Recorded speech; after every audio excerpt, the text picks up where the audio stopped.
knew that in 1980, late 1970s, there is a deflector from Soviet Union and KGB, former KGB intelligence officer, and his name was Yuri Bezmenov. And he shared with the fourth stage of radicalization. And he told America audience, public, that how the KGB in Russia, which at that time the communist state, trying to subvert the West. There's a four phases, if you recall. The first one phase is demoralization. The second is destabilization. And the fourth is crisis.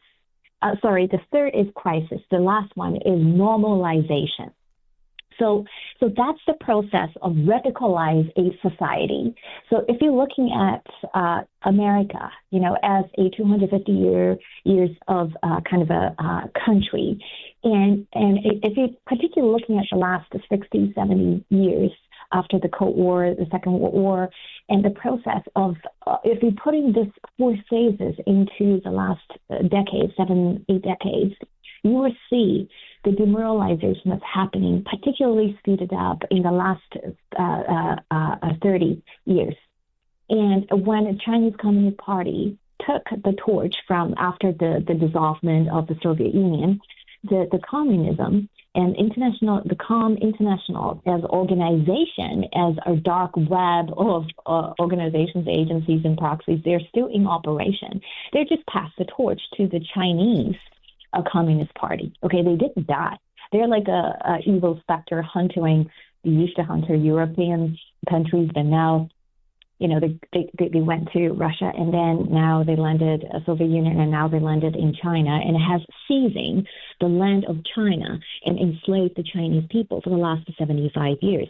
So if you're looking at those things all together, so with a global perspective, America has already finished the first phase of radicalization. It's already beautifully completed. It's called demoralization. So demoralization, in a simple word, basically it's taking the wrong as right, taking the right as wrong. So basically it's invert your moral judgment. And people would argue, say, Ava, you're not right. We don't think we're that bad. We'll still be able to judge what's wrong and right. But what more dangerous is a habit of not recognizing something is wrong. That is more dangerous than actually the society is completely upside down. Yes. Because yes. One of your founding fathers, Thomas Paine, in the little pamphlet Common Sense, his quote is, Common Sense. He said, a wrong habit of not thinking a thing wrong gives it a superficial appearance of being right.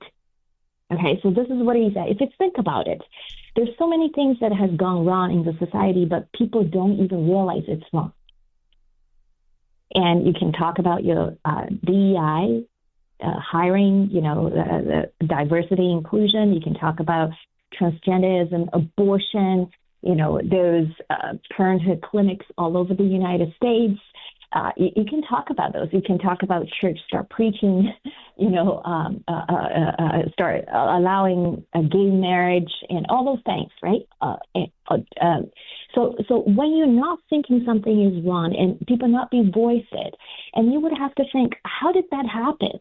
We have a scripture. If we are a nation built under the God, a Judeo-Christian foundation, then this is obviously, people living 250 years ago will be able to say, hey, this is wrong. But hello, what's happened? Right? So, well, we've normalized it, right? We've normalized the things that are wrong. We've said this is okay. And Charlie factually was saying, no, this isn't okay.